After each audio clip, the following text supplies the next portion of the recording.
Hi friends, ఇవాళ మన Rayalaseema style fish curry చేసేద్దామా. ఫస్ట్ అయితే బాండి పెట్టి 3 టేబుల్ స్పూన్ ఆఫ్ ఆయిల్ వేసి జీలకర్ర కరివేపాకు వేయించి తర్వాత చిల్లీ యాడ్ చేయాలి.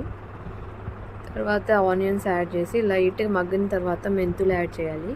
ఆ తర్వాత అల్లం వెల్లుల్లి పేస్ట్, తర్వాత టమాటా ముక్కలు బాగా వేసిన తర్వాత కొంచెం పసుపు, గరం మసాలా, మనం నానబెట్టుకున్న చింతపండు రసం మొత్తం వేసేసి తర్వాత సరిపడా ఉప్పు వేసి మామిడికాయ ముక్కలు, బెండకాయ ముక్కలు, కారం వేసి కలిపి 2 నిమిషాల నుంచి 5 నిమిషాల దాకా బాగా మరగనిచ్చి ఆ తర్వాత ఫిష్ మసాలా వేసుకొని ఫిషెస్ అన్నీ నీట్గా అరేంజ్ చేసుకొని నీట్గా గ్రేవీ పట్టేలా పెట్టేసి 5 మినిట్స్ సిమ్లో పెట్టి ఉడికిస్తే మన ఫిష్ కర్రీ రెడీ.